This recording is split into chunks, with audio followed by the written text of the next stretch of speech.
So now I start with history by A.K. Ramanujan. So A.K. Ramanujan, as you must have gathered from the name, he is an Indian poet who was settled abroad and he had Indian origin. Anyhow, I start with the poem History. So, history basically is uh, one's view of the past. So, here he speaks about the history of the family. So, the whole poem revolves around the family. Family here also means extended family. Extended family means in which even the distant relatives are also counted. So I start with the poem. So just a brief introduction, you may say, or a brief summary of the poem so that you may understand it better. Here, in this poem, the poet recounts an experience, an incident from his childhood. So he speaks about a childhood incident which he had something that happened which he had failed to understand at that time. So he was a child and he was very young at that time, and a death took place in the family. So, who died? His great aunt died. So, one of his relatives, who was an old lady, she died. And when, as a child, he had gone to their place along with his family, something happened there. So, he did not understand it fully at that time. But now, after many years, after he had a talk with his mother, so something that his mother told him, from that conversation, the thing that had happened, the incident that had happened in his childhood, he started to he that incident became clear to him now.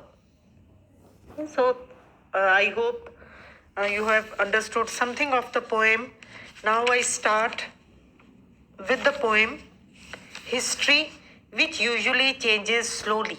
So, history is one's view of the past. It changes slowly because time also moves very slowly, and history is recorded of the time which moves very slowly. So, history changes slowly, changes sometimes during a single conversation, but sometimes one's view of the past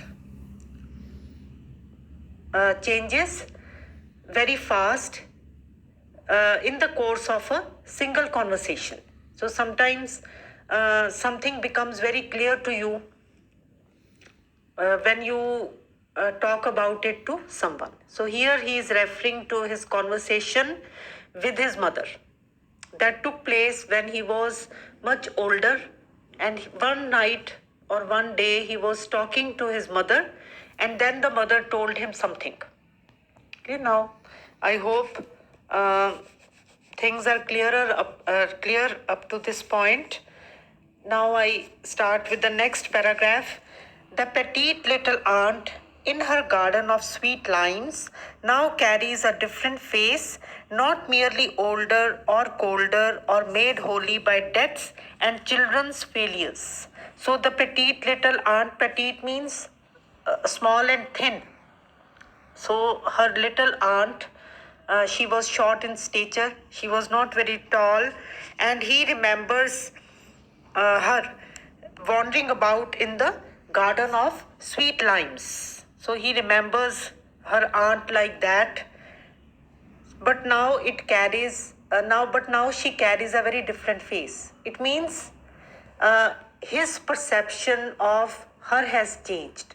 His impression of her, of his little aunt, has changed. So one's face changes with time. So everyone's face changes with time. How? It becomes older or it becomes colder. Colder means one does not remain that sensitive, one becomes cold with age. So you do not feel uh, things as intensely as you do when you are young. So one's face becomes older and colder with age, or made holy by deaths and children's failures. So sometimes the face also changes. The face carries the imprint of chap, the imprint of the tragedies that have taken place in your family, or sometimes the grief is written on your face when your children fail at something, or maybe they are not able to fulfill their duties towards you. So the face always changes with time and with tragedies. But uh, this little aunt's face has changed in his memory. It means simply put, it means that at up till this point, he had thought about the little aunt differently. But now he has come to know of something. ਕੀ ਉਹਨੂੰ ਪਤਾ ਲੱਗਾ ਹੁਣੀ ਸਾਨੂੰ ਪਤਾ ਲੱਗੇਗਾ. So now he has come to know of something that has changed his impression of the little aunt. So maybe earlier he thought that she was a very nice lady, but something that he is now going to tell us makes it very clear that now he does not think very highly of this little aunt. So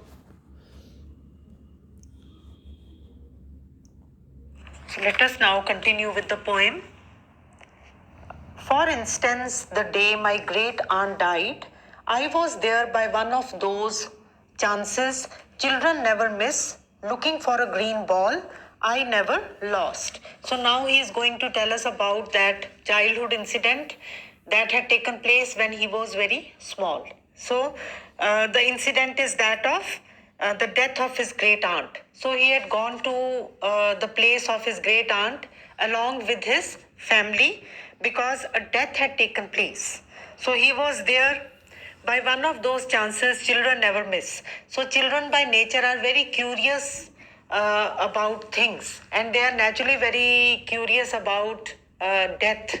So generally when the dead body is lying in a room, so the children are not allowed to enter that room, but children are very curious by nature, बहुत उत्सुक होते हैं जानने वास्ते. So what do? They try to enter that room on one pretext or another. For example, in this case, what he says is that children take the chance of entering that room and they pretend that they have lost a green ball or any ball, but the reality is that they have never lost it. So what he means to say is कि बच्चे आमतौर पे जिस तरह किद्दां ਉਹ ਵਾਲੇ room ਦੇ ਵਿੱਚ ਐਂਟਰ ਕਰਦੇ ਜਿੱਥੇ ਡੈਡ ਬੋਡੀ ਪਈ ਹੁੰਦੀ ਹੈ, ਇਹ ਕਹਿ ਕੇ ਕਿ ਸਾਡੀ ਇੱਕ ਬਾਲ ਹੈਗੀ ਉਹ ਗੁੰਮ ਗਈ ਹੈ and we are looking for that. Yeah, and they enter that room. So so he also was a child at that time, and because he was being prohibited from entering that room, he wanted to enter that room very much. क्योंकि बच्चों ਨੂੰ ਜਿਹੜੀ ਗੱਲ ਤੋਂ ਮਨਾ ਕਰੋ ਉਹ ਬਹੁਤ ਜ਼ਿਆਦਾ ਕਰਦੇ ਆ. ਸੋ ਇਹਨੇ ਫਿਰ ਕੀ ਕਿਹਾ ਕਿ ਮੈਂ ਕੀ ਕਿਹਾ ਕਿ ਮੇਰੀ ਬਾਲ ਗੁੰਮ ਗਈ ਹੈ, ਔਰ ਇਸ ਬਹਾਨੇ ਦੇ ਨਾਲ I entered that room where the dead body of the great aunt was lying. I saw her laid out.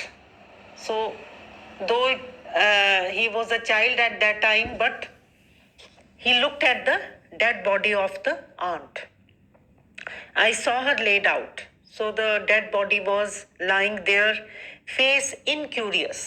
चेहरे ते शांति सी, कोई उत्सुकता नहीं सी.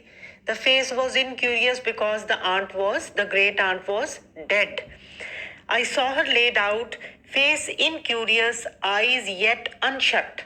So because she had died only recently, थोड़ी देर पहले ही उसकी death हुई सी, so the eyes were not even fully shut. So they were half open. Between glass curio bureaus under a naked cobweb bulb next to a yellow dim window. So he remembers the room also very well. So though now he is an adult, he remembers the room in which the dead body of the aunt was laid out. So she was lying there, uh, and there were glass cabinets, ਕੱਚ ਦੇ ਸ਼ੀਸ਼ਿਆਂ ਵਾਲੇ cupboard ਸੀਗੇ, cabinet ਸੀਗੇ. Between glass curio bureaus, curio means small objects were there in those cupboards, ਜਿੱਦਾਂ ਸਜਾਵਟੀ ਸਮਾਨ ਰੱਖਿਆ ਹੋਇਆ ਸੀ, under a naked cobweb bulb. And what he remembers another thing from that room, and that was a naked bulb. ਇੱਕ bulb ਸੀਗਾ ਜਿਹਦਾ cover ਨਹੀਂ ਸੀ, and it was covered with cobwebs. Cobwebs means ਮੱਕੜੀ ਦੇ ਜਾਲਿਆਂ ਦੇ ਨਾਲ ਉਹ covered ਸੀਗਾ. So he just remembers this from that childhood incident. Next to a yellow dim window. And another thing he remembers about that room is a dim window. Dim means which was not very bright. It was a window from which not much light was coming. So next to a yellow dim window. So what we gather about the room is that it was an old building, and there was a window also. And my little dark aunt was there. So now he is talking about that dark aunt about whom he talked in the second paragraph. ਉਹੀ ਵਾਲੀ aunt ਦੀ ਗੱਲ ਕਰ ਰਿਹਾ ਹੈ. And my little dark aunt was there. So ਜਿਹਦੀ ਉਹਨੇ ਗੱਲ ਪਹਿਲਾਂ ਕੀਤੀ ਸੀ ਕਿ ਉਹ ਸਵੀਟ ਲਾਈਮਸ ਮੈਨੂੰ ਯਾਦ ਆਉਂਦੀ ਹੈ that she is walking around in her garden of sweet limes. ਉਸੇ ਆਂਟ ਦੀ ਗੱਲ ਕਰ ਰਿਹਾ ਹੈ. and my little dark aunt was there. Nose, eyes and knee bent, cut fresh from stone, from a stone for a Parvati statue. So ਉਹ ਇਸ ਤਰ੍ਹਾਂ ਉਸ ਵੇਲੇ ਕੀ ਹੋਈ ਹੋਈ ਸੀ, she was just looking like a statue because she was crouching on the floor. ਗੋਡਿਆਂ ਦੇ ਭਾਰੋਂ ਫਰਸ਼ ਤੇ ਬੈਠੀ ਹੋਈ ਸੀ, and she was not at all moving. ਬਿਲਕੁਲ ਹਿਲ ਨਹੀਂ ਰਹੀ ਸੀਗੀ ਜਿਹੜੀ ਆਂਟ ਸੀਗੀ. ਸੋ ਆਂਟ ਕੌਣ ਸੀਗੀ? Aunt was the daughter of that great aunt whose dead body was lying there. ਸੋ ਇਹ ਕਿਉਂਕਿ ਬੱਚਾ ਸੀਗਾ, ਇਹਨੂੰ ਕਿਉਰੋਸਿਟੀ ਹੋਈ ਉਹ ਜਾ ਕੇ ਡੈਡ ਬੋਡੀ ਦੇਖਣ ਦੀ, and he entered the room on a pretext. ਇੱਕ ਬਹਾਨੇ ਦੇ ਨਾਲ ਐਂਟਰ ਕੀਤਾ, ਔਰ ਉੱਥੇ ਉਹਨੇ ਕੀ ਦੇਖਿਆ ਕਿ ਡੈਡ ਬੋਡੀ ਤਾਂ ਪਈ ਹੈ, ਪਰ ਨਾਲ ਕੌਣ ਬੈਠੀ ਹੋਈ ਹੈ? The little aunt is there and she is crouching on the floor. ਔਰ ਉਹ ਕੀ ਹੈਗੀ ਹੈ? ਉਹ ਪਤਾ ਨਹੀਂ ਜਿਹੜਾ ਉਹ ਵਾਲਾ ਮੰਜਾ ਸੀਗਾ ਜਿਹਦੇ ਉੱਤੇ ਆਂਟ ਦੀ ਡੈਡ ਬੋਡੀ ਨੂੰ ਰੱਖਿਆ ਹੋਇਆ ਸੀ, ਉਹ ਉਹਦੇ ਨਾਲ ਹੀ ਨੀਚੇ ਬੈਠੀ ਹੋਈ ਸੀ ਜਿਹੜੀ ਆਂਟ ਸੀਗੀ, ਔਰ ਉਹ ਬੈੱਡ ਦੇ ਨੀਚੇ ਕੁਛ, ਕੋਟ ਦੇ ਨੀਚੇ, ਮੰਜੇ ਦੇ ਨੀਚੇ ਕੁਛ ਦੇਖ ਰਹੀ ਸੀ, ਔਰ ਬਿਲਕੁਲ ਮੂਵ ਨਹੀਂ ਕਰ ਰਹੀ ਸੀ. She look like a statue. ਮਤਲਬ ਇੱਦਾਂ ਲੱਗਦਾ ਸੀ ਜਿੱਦਾਂ ਉਹ ਪੱਥਰ ਦੀ ਬਣੀ ਹੋਈ ਹੈ, ਜਿਸ ਤਰ੍ਹਾਂ ਕਿ ਪਾਰਵਤੀ ਮਾਤਾ ਦਾ ਸਟੈਚੂ ਹੈ, ਕਲੀਅਰ. ਔਰ ਉਹ ਜਿੱਦਾਂ ਸੇਮ ਉਹ ਮਤਲਬ ਕਿ ਸ਼ੀ ਵਾਜ਼ ਲੁਕਿੰਗ ਲਾਈਕ ਅ ਸਟੈਚੂ, ਜਿਸ ਤਰ੍ਹਾਂ ਉਸੇ ਪੱਥਰ ਦੀ ਬਣੀ ਹੋਈ ਹੈ ਜਿੱਦਾਂ ਕਿ ਪਾਰਵਤੀ ਦਾ ਸਟੈਚੂ ਹੁੰਦਾ ਹੈ. Looking for something. ਔਰ ਇਹਨੂੰ ਇੱਕਦਮ ਬੱਚਿਆਂ ਨੂੰ ਐਂਟਰ ਕਰਕੇ ਕੀ ਲੱਗਾ that she was looking for something. ਕੋਈ ਚੀਜ਼ ਉਹਦੀ ਗਵਾਚ ਗਈ ਹੈ. half her body under the cot. ਔਰ ਉਹ ਤਕਰੀਬਨ ਅੰਦਰ ਮੰਜੇ ਦੇ ਨੀਚੇ ਹਾਫ ਗਈ ਹੋਈ ਸੀ. Okay, so she was half her body under the cot. It means she was looking for something very carefully. ਕਿ ਉਹ ਅੱਧੀ ਬੈੱਡ ਦੇ ਨੀਚੇ ਹੀ ਗਈ ਹੋਈ ਸੀ. Looking for something, half her body under the cot. Maybe a rolling pin. So he was a child at that time and he could not understand what this little aunt was looking for. So ਉਹਨੂੰ ਕੀ ਲੱਗਾ ਸ਼ਾਇਦ ਉਹ maybe she is looking for a rolling pin. ਸ਼ਾਇਦ ਬੇਲਨ ਲੱਭ ਰਹੀ ਹੈ. Her little son had brought for play from under the kitchen mob of cooking and washing relatives. So ਫਿਰ ਉਹਨੂੰ ਕੀ ਲੱਗਾ ਕਿ maybe ਸ਼ਾਇਦ ਬੇਲਨ ਨੀਚੇ ਗਿਰ ਗਿਆ, ਜਿਹੜਾ ਕਿ ਉਹਦਾ ਆਪਣਾ ਬੱਚਾ ਹੀ ਸ਼ਾਇਦ ਖੇਲਦਾ ਕਿਚਨ ਚੋਂ ਇੱਥੇ ਲੈ ਆਇਆ. Maybe a rolling pin her little son had brought for play. ਖੇਲਣ ਵਾਸਤੇ ਲੈ ਆਇਆ from under the kitchen mob of cooking and washing relatives. Now mob means crowd, ਕਿ ਕਿਚਨ ਦੇ ਵਿੱਚ ਸ਼ਾਇਦ ਜਿੱਥੇ ਭੀੜ ਜਮਾ ਹੈ ਕਿਹਨਾਂ ਦੀ ਰਿਲੇਟਿਵਸ ਦੀ ਜਿਹੜੇ ਕਿ ਡੈਥ ਕਰਕੇ ਆਏ ਹੋਏ ਹੈ and they are helping out the family the ladies, the women of the family are being helped by relatives and they are cooking and washing.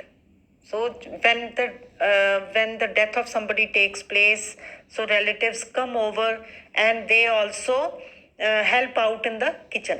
ਸੋ ਉਹਨੂੰ ਕੀ ਯਾਦ ਆਉਂਦਾ ਕਿ ਕਿਉਂਕਿ ਕਿਚਨ ਦੇ ਵਿੱਚ ਕਾਫੀ ਲੇਡੀਜ਼ ਖੜੀਆਂ ਸੀ ਕਾਫੀ ਵਿਮਨ ਵਰ ਦੇਅਰ ਔਰ ਉਹ ਕੀ ਕਰ ਰਹੀਆਂ ਸੀਗੀਆਂ ਕਿਉਂਕਿ ਉਹ ਫੈਮਿਲੀ ਨੂੰ ਹੈਲਪ ਕਰਨਾ ਚਾਹੁੰਦੀਆਂ ਸੀ ਸੋ ਦੇਵਰ cooking and ਦੇਵਰ washing the utensils ਸੋ ਉਹਨੂੰ ਕੀ ਲੱਗਾ ਕਿ ਸ਼ਾਇਦ ਜਿਹੜੀ ਲਿਟਲ ਆਂਟ ਹੈ ਸ਼ਾਇਦ ਉੱਥੋਂ ਦੀ ਉਹ ਲੈ ਆਈ ਹੈ ਉਹ ਸ਼ਾਇਦ ਉਹਦਾ ਬੇਟਾ ਉੱਥੋਂ ਦੀ ਬੇਲਣ ਲੈ ਆਇਆ ਹੈ ਔਰ ਉਸ ਕਿਚਨ ਚੋਂ ਜਿੱਥੇ ਕਿ ਕਿੰਨੇ ਰਿਸ਼ਤੇਦਾਰ ਔਰਤਾਂ ਖੜੀਆਂ ਸੀ and they were cooking and washing utensils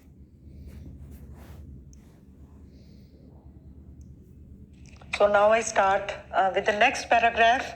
So in the previous paragraph, we had read about the childhood incident that he had not understood fully at that time. So he had seen his little aunt and she was looking for something, but he did not understand because he was a child at that time. He did not understand what she was looking for under the cot of the under the cot where the dead body of her mother was lying ਕਿਉਂਕਿ ਉਹਦੀ daughter ਸੀ ਜਿਹੜੀ lady ਦੀ death ਹੋਈ ਸੀ so ਫਿਰ but yesterday my mother said ਪਰ ਇੰਨੇ ਸਾਲਾਂ ਬਾਅਦ ਹੁਣ ਮਾਈ ਮਦਰ ਸੈਡ ਸੋ ਇਹਦੀ ਮਦਰ ਨੇ ਇਹਨੂੰ ਦੱਸਿਆ I have never told anyone what happened that day your great aunt died. So mother ਨੇ ਉਹਦੇ ਨਾਲ ਗੱਲ ਕੀਤੀ ਕਿ I have never told anyone what happened ਕਿ ਮੈਂ ਅੱਜ ਤੱਕ ਕਿਸੇ ਨੂੰ ਨਹੀਂ ਦੱਸਿਆ something I had come to know on that day but I have never told that to someone. So ਇਹਨੂੰ ਹੁਣ ਦੱਸਣ ਲੱਗੀ ਹੈ what happened that day your great aunt died with all those children in and out of the death room all the kith and kin milling in the kitchen wet faggot smoke and rumors about the will. So ਉਸ ਵੇਲੇ ਉਸ ਦਿਨ ਜਿਹੜੇ ਘਰ ਵਿੱਚ ਗਏ ਸੀਗੇ ਉੱਥੇ ਕੀ ਕੀ ਹੋ ਰਿਹਾ ਸੀਗਾ with all those children in and out of the death room ਕਿ ਬੱਚੇ ਬਾਰ-ਬਾਰ ਕੀ ਕਰ ਰਹੇ ਸੀਗੇ ਦੋ they were not being allowed to enter that room where the dead body was lying but they were going in the room and then they were coming out of that room relatives had gathered there all the kith and kin milling in the kitchen. Kith and kin are the relatives and here it means the women relatives and the women relatives they had gathered in the kitchen to help the family out. Wet faggot smoke और kitchen ਚੋਂ ਕੀ ਆ ਰਹੀ ਸੀਗੀ ਬਾਲਣ ਜਿਹੜਾ ਕਿ ਗਿੱਲਾ ਸੀਗਾ ਹਲੇ ਉਹਦਾ ਧੂਆਂ ਉੱਠ ਰਿਹਾ ਸੀਗਾ wet faggot smoke and rumors about the will ਔਰ ਹੋਰ ਉਸ ਦਿਨ ਘਰ ਦੇ ਵਿੱਚ ਕੀ ਚੱਲ ਰਿਹਾ ਸੀਗਾ ਜਿੱਥੇ ਡੈਥ ਹੋਈ ਸੀਗੀ ਜਿੱਥੇ ਗਏ ਸੀਗੇ of the and rumors about the will ਔਰ ਉਸ ਲੇਡੀ ਉਹ ਵਾਲੀ ਜਿਹੜੀ ਲੇਡੀ ਹੈ ਉਹ ਆਪਣੀ ਵਸੀਅਤ ਦੇ ਵਿੱਚ ਕੀ ਲਿਖ ਕੇ ਗਈ ਹੈ ਇਹਦੇ ਬਾਰੇ ਜਿਹੜੇ ਰਿਸ਼ਤੇਦਾਰ ਸੀ ਉਹ ਆਪਸ ਦੇ ਵਿੱਚ ਗੱਲਾਂ ਕਰ ਰਹੇ ਸੀਗੇ ਕਈ ਤਰ੍ਹਾਂ ਦੀਆਂ ਅਫਵਾਹਾਂ ਸੀਗੀਆਂ and rumors about the will. ਸੋ ਫਿਰ ਉਹਨੂੰ ਅੱਗੇ ਦੱਸੇਗੀ ਕਿ ਜੋ ਮਦਰ ਨੂੰ ਉਸ ਦਿਨ ਪਤਾ ਲੱਗਾ ਜੋ ਉਹਨੇ ਅੱਜ ਤੱਕ ਕਿਸੇ ਨੂੰ ਨਹੀਂ ਦੱਸਿਆ her two daughters one dark one fair ਕਿ ਉਸ ਦਿਨ ਇਹਨੂੰ ਕੀ ਪਤਾ ਲੱਗਾ ਸੀਗਾ ਕਿ ਉਹਦੀਆਂ ਉਹ ਜਿਹੜੀ ਲੇਡੀ ਜਿਹਦੀ ਡੈਡ ਬੋਡੀ ਪਈ ਸੀ ਉਹਦੀਆਂ ਦੋ ਲੜਕੀਆਂ one dark one fair one was dark one was the same ਜਿਹਦੇ ਬਾਰੇ ਉਹਨੇ ਗੱਲ ਕਿਹਦੇ ਵਿੱਚ ਕੀਤੀ ਸੀ ਸੈਕਿੰਡ ਪੈਰਾਗ੍ਰਾਫ ਦੇ ਵਿੱਚ one dark one fair unknown each to the other ਕਿ ਇੱਕ ਲੜਕੀ ਉਸ ਲੇਡੀ ਦੀ ਕੀ ਸੀਗੀ ਜਿਹਦੀ ਡੈਥ ਹੋਈ ਸੀਗੀ ਉਹ ਗੋਰੀ ਸੀ ਦੂਸਰੀ ਕੀ ਸੀ ਡਾਰਕ ਸੀ unknown each to the other alternatively picked their mother's body clean before it was cold ਕਿ ਉਹਨਾਂ ਨੇ ਕੀ ਕੀਤਾ ਦੋਨੋਂ ਲੜਕੀਆਂ ਨੇ ਹਾਲੇ ਮਦਰ ਦੀ ਡੈਥ ਹੋ ਕੇ ਹੀ ਹਟੀ ਸੀ ਹਾਲੇ ਬੋਡੀ ਪੂਰੀ ਤਰ੍ਹਾਂ ਨਾਲ ਜਦੋਂ ਠੰਡੀ ਵੀ ਨਹੀਂ ਹੋਈ ਸੀਗੀ ਉਹਨਾਂ ਨੇ ਕੀ ਕੀਤਾ ਉਹਨਾਂ ਨੇ ਵਾਰੀ ਆ ਕੇ ਕੀ ਕੀਤਾ alternatively picked their mother's body clean ਉਹਨਾਂ ਨੇ ਸਾਰੇ ਗਹਿਣੇ ਉਹਦੇ ਲਾ ਲਏ clear they alternatively means ਵਾਰੀ ਆ ਕੇ एक दूसरे तो चोरी, unknown each to the other before it was cold. It here means the dead body. और the eyes were shut. ਹਾਲੇ ਤੱਕ ਅੱਖਾਂ ਪੂਰੀ ਤਰ੍ਹਾਂ ਬੰਦ ਵੀ ਨਹੀਂ ਹੋਈਆਂ ਸੀਗੀਆਂ. Of diamond earrings. So ਦੋਨੋਂ ਬੇਟੀਆਂ ਨੇ ਆ ਕੇ ਮਦਰ ਦਾ ਕੀ ਕੀ ਚੁਰਾ ਲਿਆ? Diamond earrings, bangles, ਚੂੜੀਆਂ, anklets, ਪਾਇਲਾਂ, the pin in her hair. ਸੋ ਜੋ ਉਹਨੇ ਆਪਣੇ ਬਾਲਾਂ ਦੇ ਵਿੱਚ ਪਿਨ ਲਗਾਇਆ ਹੋਇਆ ਸੀ ਜਿਹਦੇ ਉੱਤੇ ਸ਼ਾਇਦ ਕੋਈ ਹੀਰੇ ਮੋਤੀ ਲੱਗੇ ਹੋਏ ਸੀ. The toe rings from her wedding the previous century. The toe rings means ਬਿਛੂਏ ਜਿਹੜੇ ਉਹਨੇ ਆਪਣੇ ਪੈਰਾਂ 'ਚ ਪਾਏ ਹੋਏ ਸੀਗੇ. From her wedding ਜਿਹੜੀ ਉਹਨੇ ਸ਼ਾਦੀ ਤੋਂ ਜਿਹੜੀ ਉਸ ਲੇਡੀ ਨੇ ਆਪਣੀ ਮੈਰਿਜ ਤੋਂ ਉਸ ਓਲਡ ਲੇਡੀ ਨੇ ਹਮੇਸ਼ਾ ਪਾ ਕੇ ਰੱਖੇ ਸੀਗੇ ਜਿਹੜੇ toe rings ਸੀਗੇ. The previous century ਕਿ ਜਿਹੜੀ ਸ਼ਾਦੀ ਹੋਈ ਸੀ ਉਹ ਤਾਂ ਨੈਚੁਰਲੀ ਬਹੁਤ ਪਹਿਲਾਂ ਹੋਈ ਸੀਗੀ ਕਿ ਇਸ ਸਦੀ ਤੋਂ ਵੀ ਪਿਛਲੀ ਸਦੀ ਦੇ ਵਿੱਚ ਹੋਈ ਸੀਗੀ. ਸੋ ਉਦੋਂ ਦੇ ਉਸ ਲੇਡੀ ਨੇ ਕੀ ਪਾਏ ਹੋਏ ਸੀ? She had been wearing those two rings. So ਉਸ ਲੇਡੀ ਨੇ ਕੀ ਉਹਨਾਂ ਦੋਨੋਂ ਕੁੜੀਆਂ ਨੇ ਕੀ ਕੀਤਾ ਸੀ? ਦੋਨੋਂ ਬੇਟੀਆਂ ਨੇ ਕੀ ਕੀਤਾ ਸੀ? ਆਪਣੀ ਮਦਰ ਦੇ ਆ ਕੇ ਸਾਰੇ ਗਹਿਣੇ ਉਤਾਰ ਲਏ ਸੀ ਇੱਕ ਦੂਜੇ ਤੋਂ ਅੱਖ ਬਚਾ ਕੇ, ਇੱਕ ਦੂਜੇ ਤੋਂ ਚੋਰੀ ਚੋਰੀ. All except the gold in her teeth. ਸੋ ਸਿਰਫ ਕਿਹੜਾ ਗੋਲਡ ਬਚਿਆ ਸੀ ਉਸ ਲੇਡੀ ਦੇ ਉੱਪਰ? ਕਿਹੜਾ ਸੋਨਾ ਬਚਿਆ ਸੀ ਜਿਹੜਾ ਉਹਦੇ ਦੰਦਾਂ ਦੇ ਵਿੱਚ ਲੱਗਾ ਹੋਇਆ ਸੀ? And the silver G string. They did not know she wore her napkins on. ਔਰ ਜਾਂ ਕੀ ਬਚਿਆ ਸੀਗਾ? the string ਜਿਹੜੀ ਕੋਈ ਚਾਂਦੀ ਦੀ ਜਾਂ ਸੋਨੇ ਦੀ ਕੋਈ ਉਹਨੇ ਆਸ-ਪਾਸ ਆਪਣੀ ਕਮਰ ਦੇ ਆਸ-ਪਾਸ ਇੱਕ ਚੇਨ ਪਾਈ ਹੋਈ ਸੀ. Because they did not know ਕਿ ਉਹ she wore her napkins like this attached to that string. They did not know she wore her napkins on. ਉਹਨਾਂ ਨੂੰ ਬਸ ਜਿਹੜੀ ਚੀਜ਼ ਦਾ ਨਹੀਂ ਪਤਾ ਸੀ ਉਹ ਕੀ ਸੀ? that she always wore a silver or a gold chain around her waist. They did not know about that. So ਸਿਰਫ ਉਹ ਚੀਜ਼ ਬਚ ਗਈ. Her napkins on, to the great disgust of the orthodox widows who washed her body at the end. So ਜਦੋਂ ਉਹਦੀ body ਨੂੰ ਨਲਾਇਆ ਗਿਆ and ਦੇ ਵਿੱਚ ਤਾਂ ਵਿਡੋਜ਼ ਜਿਹੜੀਆਂ ਸੀ, ਜਿਹੜੀਆਂ ਵਿਧਵਾਵਾਂ ਸੀਗੀਆਂ ਜਿਨ੍ਹਾਂ ਨੇ ਉਹਨੂੰ ਨਹਿਲਾਇਆ, ਉਹਨਾਂ ਨੂੰ ਕੀ ਪਤਾ ਲੱਗਾ ਕਿ ਉਹ ਕੀ ਪਾਉਂਦੀ ਹੁੰਦੀ ਸੀ ਆਪਣੀ ਕਮਰ ਦੇ ਆਸ-ਪਾਸ, ਆਪਣੀ ਵੇਸਟ ਦੇ ਆਸ-ਪਾਸ. He used to wear a string, ਜਿਹੜੀ ਕਿ ਉਹਨਾਂ ਨੂੰ ਗੱਲ ਅੱਛੀ ਨਹੀਂ ਲੱਗੀ ਬਿਕੋਜ਼ ਵਿਡੋਜ਼ ਵਰ ਨਾਟ ਸਪੋਜ਼ ਟੂ ਵੀਅਰ ਦੈਟ. ਸੋ ਐਨੀ ਹਾਓ, ਸੋ ਉਹਨਾਂ ਨੂੰ ਜਦੋਂ ਪਤਾ ਲੱਗਾ the widows did not like that. And the dark stone face of my little aunt acquired some expression at last. So ਉਸ ਵੇਲੇ he had looked at the face of the little aunt and the face had been expressionless till that time. Though her mother had died, but there was no expression on her face. But ਹੁਣ ਜਦੋਂ ਪਤਾ ਲੱਗਾ ਕਿ ਹੋਰ ਕੁਛ ਨਹੀਂ ਸੀਗਾ ਉਹਦੀ ਬੋਡੀ ਉੱਤੇ, then the expression of satisfaction came on the face of that little aunt. ਕਿ ਚਲੋ ਅਸੀਂ ਸਭ ਕੁਛ ਐਟਲੀਸਟ ਉਹਨੂੰ ਕੀ ਲੱਗ ਰਿਹਾ ਸੀਗਾ ਕਿ ਉਹਨੇ ਹੀ ਸਭ ਕੁਛ ਲਾਇਆ, ਜਦੋਂ ਕਿ ਦੂਸਰੀ ਬੇਟੀ ਨੇ ਵੀ ਸਭ ਕੁਛ ਲਾਇਆ, ਉਹਨੇ ਵੀ ਕਈ ਗਹਿਣੇ ਵਿੱਚੋਂ ਦੀ ਚੁਰਾਏ ਸੀਗੇ. So it is a very sad poem actually, very tragic ਕਿ ਜਿਹੜੀਆਂ ਲੜਕੀਆਂ ਉਹਨਾਂ ਨੂੰ ਕੀ ਹੈ, ਉਹਨਾਂ ਨੂੰ they are not grieved over the death of the mother, but they are very greedy at heart and they are trying to take away the ornaments. So now I make an end here. I hope the poem is clear.